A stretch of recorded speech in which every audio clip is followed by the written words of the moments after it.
اگر واقعی کلمہ پڑھایا تھا تو ان کو کافر بولو آپ، اور اگر کافر نہیں بولتے تو آپ کیا تعویل کرتے ہو؟ وہ آپ اگر خود ایک جگہ پہ ٹکے ہوئے نہیں ہو تو ایسے جاہلوں سے دنیا میں کبھی بھی بحث نہیں کی جاتی، کبھی بھی بحث نہیں کی جاتی۔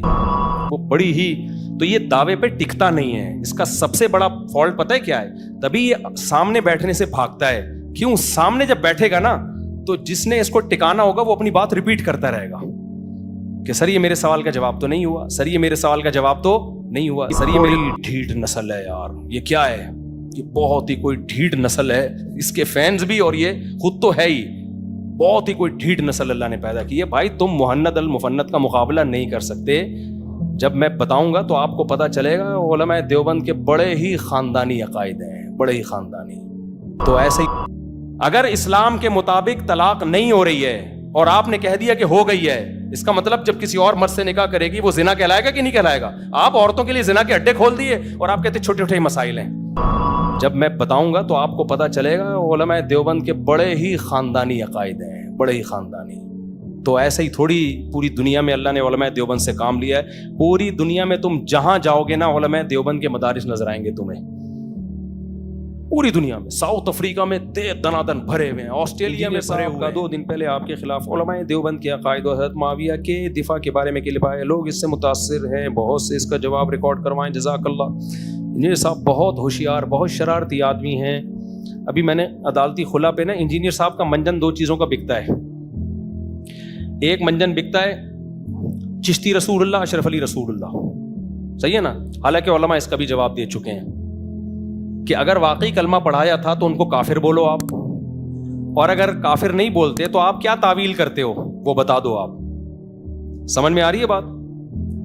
بھائی چشتی رسول اللہ نے اگر کلمہ پڑھایا تھا اور اشرف علی تھانوی رسول نے اپنے نام کا کلمہ پڑھایا تھا کہ اشرف علی رسول اللہ، تو کلمہ پڑھانے سے انسان مسلمان رہتا ہے یا کافر ہو جاتا ہے؟ بولو نا، کافر ہو جاتا ہے۔ تو آپ صاف لفظوں میں بولو کہ چشتی بھی کافر تھے معاذ اللہ، اشرف علی تھانوی بھی کافر تھے، اور جو ان کو بزرگ مانتے ہیں یہ حقیقت جاننے کے باوجود وہ بھی پھر کیا ہیں؟ کافر ہیں۔ اور اگر کہتے ہو نہیں وہ کافر نہیں ہیں تو کیوں؟ کیا تعویل کیا کر رہے ہو آپ اس کی؟ ہمارے پاس تو تعویل ہے، آپ بتاؤ آپ کے پاس کیا تعویل ہے؟ تو منہ سے پھوٹتے کیوں نہیں ہو آپ؟ چپ کیوں بیٹھے ہو؟ سمجھ رہے ہو کہ نہیں سمجھ رہے؟ جب بھی کوئی دعویٰ کرتا ہے نا، دعویٰ کورٹ میں جب بھی آپ جائیں گے نا دعویٰ، تو وکیل جرح کر کے اس دعوے کی تنقیح کرتے ہیں کہ آپ کا دعویٰ ہے کیا۔ آپ اگر خود ایک جگہ پہ ٹکے ہوئے نہیں ہو تو ایسے جاہلوں سے دنیا میں کبھی بھی بحث نہیں کی جاتی، کبھی بھی بحث نہیں کی جاتی۔ تو آپ کا دعویٰ کیا ہے؟ دعویٰ آپ بولو نا، پھر کانفیڈنٹلی بولو کہ چشتی رسول اللہ بھی کافر تھے جنہوں نے رسول اللہ بلوایا، یعنی، اور اشرف علی تھانوی بھی کیا تھے؟ اپنے نام کا کلمہ پڑھا کے انسان مسلمان رہتا ہے، وہ لوگ کافر تھے۔ اور اگر کفر سے بچانے کے لیے کوئی تعویل کر رہے ہو آپ، بعض دفعہ جملہ کفریہ ہوتا ہے لیکن ہم کہتے ہیں اس کی یہ تعویل ہے جس کی وجہ سے ہم اس کو کافر نہیں کہتے، تو پھر وہ تعویل کیا ہے؟ کس بیس پہ آپ کہہ رہے ہو کہ یہ کافر نہیں ہے؟ اور ان کو ماننے والے بھی کہا، میں تو اشرف علی تھانوی کو صرف مسلمان نہیں بہت بڑا بزرگ مانتا ہوں۔ تو انجینئر علی مرزا کو چاہیے مجھ پہ کفر کا فتویٰ لگائے، یہ بکواس مت کرے، ڈرامے بازی چھوڑ دے کہ نہیں جی میں کسی کو کافر نہیں مانتا۔ کیوں نہیں مانتے؟ آپ کے دعووں میں تضاد ہے۔ پھر آپ بولو یار کلمہ پڑھائے تو کافر ہیں وہ۔ دیکھو مرزا غلام احمد قادیانی نے اپنے نام کا کلمہ پڑھایا، میں بانگے دوہل کہتا ہوں کہ کافر تھا، جو اس کو مسلمان مانے وہ بھی کیا ہے؟ کافر ہے، اس سے نکاح بھی جائز نہیں ہے، اس کے پیچھے نماز بھی حرام اور ناجائز ہے۔ اگر کلمہ پڑھایا تھا، اگر یہ آپ مانتے ہو کہ یہ صحیح سند سے ثابت ہے، یہ اوتھینٹک کتاب سے ثابت ہے، اور آپ پھر پیش بھی کر رہے ہو مولوی تھانوی نے اس کی تعویل کی ہے، اس نے تعویل پیش کی ہے نا کہ مولوی تھانوی نے اس کی تعویل کی ہے، تو آپ اگر اس تعویل کو نہیں مانتے تو پھر آپ بولو وہ بھی کافر، اشرف علی تھانوی بھی کافر، پھر اور جو ان کو بزرگ مانے وہ بھی کیا ہیں؟ کافر ہیں۔ کمبخت تو ایک جگہ ٹکتا ہے نہیں، تو ہمیں بیوقوف سمجھتا ہے ہم اپنا ٹائم تیرے جیسے فضول آدمی کے سامنے پیش کریں ہم۔ دوسرا منجن انجینئر علی مرزا کا بکتا ہے علماء دیوبند کے عقیدے۔ جب پھنسے گا نا یہ پہلے فضول بکواس کرے گا، رفع الیدین پر ان کے پاس کوئی دلیل نہیں ہے، کوئی حدیث صحیح نہیں ہے، کسی نے ترمذی کی حدیث کو صحیح نہیں کہا۔ جب ہم بات کرنے کے لیے جاتے ہیں کہ ٹھیک ہے جی میں رفع الیدین پر بات کے لیے آ رہا ہوں، بھائی اپنے عقیدوں کو پہلے صحیح ثابت کرو، رفع الیدین کی بحث تو ہم اس سے کریں گے جس کے عقیدے صحیح ہوں گے. کمبخت پھر تو بحث کیوں کر رہا تھا؟ تو نے ریکارڈ کیوں کروایا؟ یہ تو نے قادیانیوں کے لیے کلپ ریکارڈ کروایا رفع الیدین والا. ایک رفع الیدین پر تو علماء دیوبند کو، حنفیوں کو اتنا برا بلا کہہ رہا ہے، جب وہ جواب دینے پہ آتے ہیں تو کہہ رہے ہیں پہلے کس پہ بات ہوگی؟ عقیدے پہ بات ہوگی. تمہارے تو عقیدے ٹھیک نہیں ہیں. جب عقیدے ٹھیک نہیں ہیں تو پہلے عقیدوں کی بات کرتا نا. رفع الیدین کو بیچ میں تم نے کیوں گھسیڑا ہے؟ پھر تراویح کی بات لے کر آیا. میں نے کہا بھائی تراویح پر بات کروں گا. نہیں جی، پہلے المحند المفند پہ بات ہوگی. پھر کیا ہوا؟ ہم نے کہا ساری بحثیں ختم کر کے ہم نے کہا چلو کس پہ بات ہوگی؟ المحند المفند پہ. اور اس نے کہا کہ آپ جہلم آ جائیں. میں نے کہا چلو میں آ گیا، المحند پہ بات ہوگی. کہہ رہے ہیں آپ بغیر بتائے کیوں آئے ہو؟ میں تو اتوار کے دن، میرے تو بکواس نہیں ہے تو اور کیا. میں تو حیران ہوتا ہوں تم لوگ اس کو سن کے ڈپریشن میں کیوں نہیں جاتے. تو فضول آدمی جو کمبخت کبھی کسی ایک جگہ ٹکا ہی نہ ہو. اور میں المحند پہ آ گیا نا، انجینئر کو میں بتا رہا ہوں ایسا بھاگے گا نا تو، جیسے خلا کے مسئلے پر تجھے چپ سونگ گئی ہے نا. خلا پہ میں نے 1 گھنٹے کا کلپ ریکارڈ کروایا نا، اس کے بعد سے ایسا خاموش ہے اور اتنا بڑا جھوٹ بولا اس شخص نے. اس نے کہا ہے کہ مفتی صاحب نے اپنا نوالا میرے منہ میں ڈالنے کی کوشش کی ہے. میں نے تو یہ دعویٰ کیا ہی نہیں. یار تم صبح و شام پوڈ کاسٹ میں بھی کہہ رہے ہو کہ عورت یک طرفہ خلا لے سکتی ہے، شوہر راضی نہ بھی ہو تو بھی خلا لے سکتی ہے. صبح و شام تمہارے دعوے ہیں، میں نے تمہارے کلپ چلائے، اور تم پھر کس منہ سے کہہ رہے ہو کہ میں نے یہ دعویٰ کیا ہی نہیں ہے. اور کیسے بے شرم لوگ ہیں جو سامنے بیٹھے ہوئے ہیں. وہ کیوں نہیں پوچھتے کہ یار ہم تجھ سے قرآن و سنت سیکھنے کے لیے آتے ہیں. مفتی صاحب نے 1 گھنٹے کا خلا کا ریکارڈ کروایا، تو اس کا ترجمہ تو نے غلط کیوں کیا آیت کا؟ اس کا تو پہلے جواب دینا، پھر ہم تجھے آگے چلنے دیں گے. اور یہ تو نے کیسے زنا کے اڈے کھول دیے کہ جج جب چاہے عورت کو طلاق دے سکتا ہے، اگرچہ گناہ ہوگا لیکن دے سکتا ہے. یہ کیسے تو نے کہہ دیا؟ اب اس کا جواب دینا. اسی طرح سے ریکارڈ کروانا جیسے مفتی صاحب نے ریکارڈ کروایا ہے. سامنے بیٹھے ہوئے بھی، جیسے قرآن کہتے ہیں نا ضعف الطالب والمطلوب، جو بتوں کی پوجا کرتے ہیں وہ بھی کمزور لچڑ، اور وہ بت بھی کیا ہے؟ کمزور اور لچڑ. جو سامنے بیٹھے ہوئے ہیں وہ بھی اندھے مقلد اور یہ بھی اندھا آدمی ہے. تو پینترے بدلنے کا ماسٹر ہے. جب کسی مسئلے کا جواب دو پہلے ہی اس پہ بحث ہوگی. پھر ہم گئے نا جہلم، ساری دنیا کو پتا ہے. تمہاری دعوت پہ گیا تھا میں، تمہارے کلپ لوگوں نے تمہیں غیرت دلانے کے لیے چلائے کہ مفتی صاحب کی کرامت ہوگی، کبھی بھی نہیں آئیں گے. پھر میں نے مجھے پتا تھا یہ بہت شرارتی ہے، بہت ہوشیار آدمی ہے، یہ موقع بھاگنے کا تلاش کرے گا، اس لیے میں نے جہلم جاتے اس کے گھر نہیں پہنچ گیا. میں گھر چلا جاتا کہتے میں تو نانی کے گیا ہوں. یہ کرنا تھا اس انسان نے. یہ کہتا میں تو پھپھو کا گیا ہوں، مجھے کیا پتا تھا. اس لیے میں نے جا کے ریکارڈ کروایا. میں نے کہا 48 آورز میں آپ پازیٹیو رسپانس دیکھ دیں کہ میں بیٹھنے کے لیے تیار ہوں. آپ ٹائم بتا دیں، دن بتا دیں، اگلا ہفتہ ہوگا، 4 دن کے بعد ہوگا. اس سے زیادہ فیئر کوئی ہو نہیں سکتا. اور میں نے بات یہ کی کہ حضرت معاویہ اور المحند، رفع الیدین تو میں لایا ہی نہیں. میں نے کہا بات کس پر ہوگی؟ المحند پہ.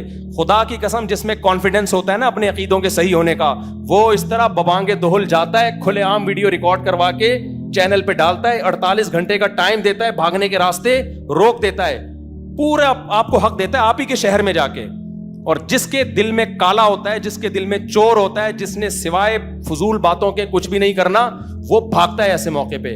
تو یہ جو کہہ رہا ہے نا میں اس کو پکا کر رہا ہوں. یہ جو بار بار کہہ رہے ہیں نا کھلا ولا نہیں، یہ تو فروئی مسائل ہیں، رفع الیدین نہیں ہے. تو میں المحند پہ میں اس کو لڑکے مجھے کہہ رہے ریکارڈ کروا دو. میں نے کہا اس کو خوب پکا ہونے دو پہلے، بار بار اس کے منہ سے کہلواؤں گا المحند. اس کے بعد میں المحند پہ تجھے جو ذلیل کرنے والا ہوں نا، تو قوم کو منہ دکھانے کے قابل نہیں رہے گا. لیکن تیرے سامنے جو قوم بیٹھتی ہے نا وہ تجھ سے بھی زیادہ ذلیل ہے. وہ کہتی ہے بھائی جتنا مرضی ذلیل کر لو، ہم نے انجینئر کے نام کا کلمہ پڑھ لیا. اور المحند پہ بھی میں اس کو ذلیل کرنے والا ہوں انشاءاللہ.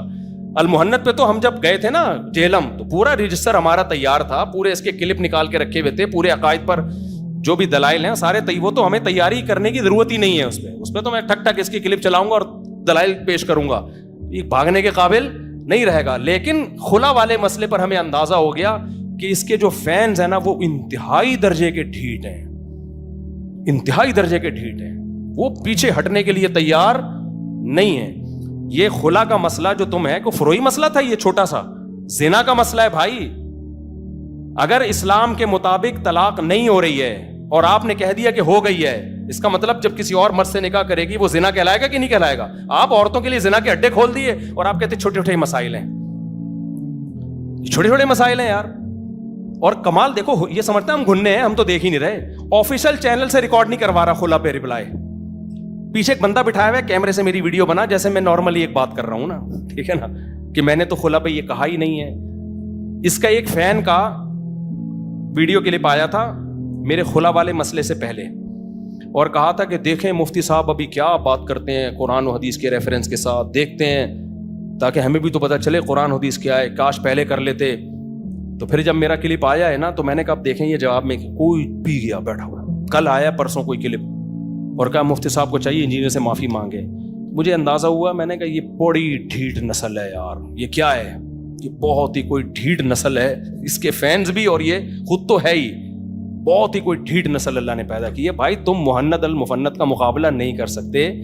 جب میں بتاؤں گا تو آپ کو پتہ چلے گا علماء دیوبند کے بڑے ہی خاندانی عقائد ہیں, بڑے ہی خاندانی. تو ایسے ہی تھوڑی پوری دنیا میں اللہ نے علماء دیوبند سے کام لیا ہے. پوری دنیا میں تم جہاں جاؤ گے نا علماء دیوبند کے مدارس نظر آئیں گے تمہیں, پوری دنیا میں. ساؤتھ افریقہ میں دنادن بھرے ہوئے ہیں, آسٹریلیا میں بھرے ہوئے ہیں, لندن میں تو اتنے مدرسے علماء دیوبند نے بنائے ہیں کہ فرانس میں اگر کوئی مفتی ملے گا نا, کہاں سے آیا, کہہ رہے ہیں لندن سے پڑھ کے آ رہا ہوں. جرمنی میں کوئی مفتی ملے گا, کہاں سے آ رہا ہے, کہہ رہے ہیں لندن سے. ابھی میں نے کہا لندن میں کب سے مفتی بنانا شروع ہو گئے, ٹھیک ہے نا, کہہ رہے علماء نے بنائے. پوری دنیا میں کام لیا ہے اللہ نے, تو وہ غلط عقیدے رکھیں. تو کچھ عقیدوں میں اس نے ڈنڈی ماری ہے, کچھ عقیدوں میں اس نے کیا کیا ہے, ڈنڈی ماری ہے. تو یہ جو بہت خوش ہو رہا ہے نا کہ یہ جواب نہیں دے سکتے, یہ جواب نہیں دے سکتے, تو میں اس کو پکا ہونے دے رہا ہوں, انشاءاللہ اس کا جواب آئے گا. لیکن اس کی جو ڈھیٹ قوم ہے نا وہ نہیں مانے گی, وہ بڑی ہی. تو یہ دعوے پہ ٹکتا نہیں ہے. اس کا سب سے بڑا فالٹ پتہ ہے کیا ہے, تبھی یہ سامنے بیٹھنے سے بھاگتا ہے. کیوں, سامنے جب بیٹھے گا نا تو جس نے اس کو ٹکانا ہوگا وہ اپنی بات ریپیٹ کرتا رہے گا کہ سر یہ میرے سوال کا جواب تو نہیں ہوا, سر یہ میرے سوال کا جواب تو نہیں ہوا, سر یہ میرے سوال کا بار بار ریپیٹ کرے گا. تو پھر آدمی پھنس جاتا ہے. تو یہ سامنے اس لیے نہیں بیٹھتا, یہ آن لائن کھیلتا ہے کہ یہاں سے ہم نے جب جواب دیا تو وہ جواب ہی پی گیا, گھما دی بات کو, کچھ اور جواب دے دیا, یہاں سے وہ جواب کچھ اور ہو گیا. تو ایک مرغوں کی لڑائی ہو جاتی ہے. آن لائن بھی یہ فیس ٹو فیس بیٹھنے کے لیے تیار نہیں ہوتا, کیونکہ وہاں بھی آپ پکڑ سکتے ہیں کوئی ثالثی کا کردار ادا کرتا ہے. تو اس لیے یہ بندہ, اس کا کوئی نظریہ نہیں ہے, کسی ایک جگہ یہ ٹکا ہوا نہیں ہے. اس کا کام ہے تخریب کاری, بس وہی ہے شیرہ لگا کے لڑوا کے چلے جاؤ. تو کوئی ٹکتا نہیں ہے. تو میں بات دوبارہ کہتا ہوں, دوبارہ چشتی رسول اللہ شرفی رسول اللہ پہ آ گیا, تو میں اس کا جواب ہی ریکارڈ کروا رہا ہوں. ابھی انجینئر صاحب سے کہہ رہا ہوں کہ آپ بتاؤ, اگر چشتی نے اپنے نام کا کلمہ پڑھایا ہے اور مولانا شریف تھانوی نے اپنے نام کا کلمہ پڑھایا ہے, تو آپ بتاؤ وہ کافر تھے یا نہیں تھے؟ اگر تھے تو پھر میں بھی کافر ہوں. پھر علماء دیوبند تو مولانا شریف تھانوی کو بزرگ سمجھتے ہیں, وہ بھی کافر ہیں. اور اگر نہیں تھے تو آپ کیا تعویل کرتے ہو؟ پہلے آپ وہ خود کر لو, وہ خود تعویل کر لو. آپ جو تعویل آپ کی ہوگی نا وہی کس کی ہوگی؟ ہماری بھی پھر وہی ہے. پھر ہمیں ضرورت ہی نہیں ہے. آپ بتا دو کیا تعویل ہے, آپ کو پتا ہے کہ اس کی تعویل ہے, آپ پھنس گئے ہو کیونکہ اتنے بڑے بڑے چیلنج کر دیے. اب آپ کے لیے ریورس ہونا کیا ہو گیا ہے, بہت مشکل ہو گیا ہے.